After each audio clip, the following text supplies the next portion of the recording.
derrama sobre ela o seu amor. Derrama, Senhor, derrama, Senhor, derrama sobre ela o seu amor.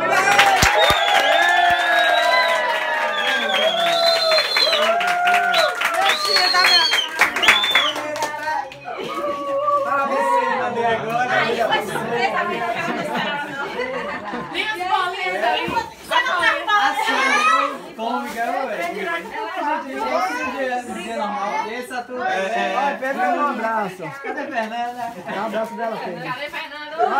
Deixa lá. E ela, obrigada.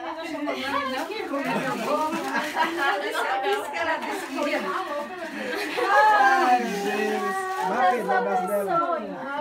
Chega, Anny. Canta na fila aqui, ó. Vocês lá da sala, cantores. Todo dia. É coisa do dia a dia. Não, é pra filmar aqui, pai.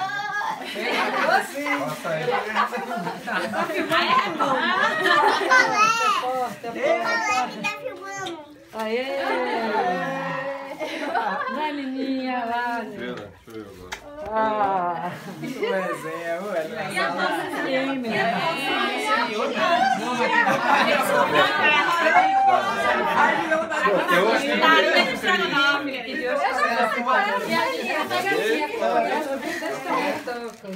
Pronto, vamos lá. E o bichinho do acabou, meu tio. Chega, eu tô mais minha doida aqui.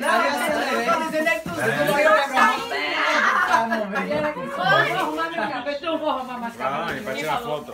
Eu disse lá pro cabelo. Não me Vai, Anny, Fernanda. fica ali pra tirar foto. Deixa eu tirar esse ó. Já tá os cabelos Tira o na saco mesa. daí. Tira a lembrança do saco. Peraí, Pedro, vai ficar fora. Foi Emily que deu no saco. Não, ajuda a Pedro. Coloquei lá em cima. Não dá, não dá nada. Eu não foi. Vixe, saiu as mãos todas das fotos.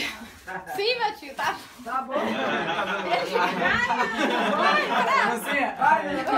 Peraí, Mas desculpa, viu? Não dá pra tirar foto sua. Correndo lá, não? Pegar uma aérea, Ai, gente, muito obrigada viu, pela surpresa. Fique lá, menina. Peraí, fica lá. surpresa mesmo, ué. Você não percebeu a bola, não? Eu passei pro quarto e na hora que o Fernanda gritou que eu... Quando eu ver essa bola aqui, a gente fazia.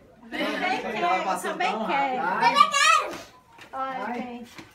Também quero, mas... Vem, Vi. Vai, menina. Vem, Vi. Essa surpresa foi a típica surpresa. Essa vai ser bem, menina. Essa ainda teve diálogo lá. É. Ela assim, ainda perguntou ela aqui. Como é que vai, Cristian?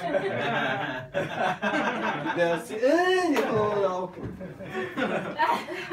Eu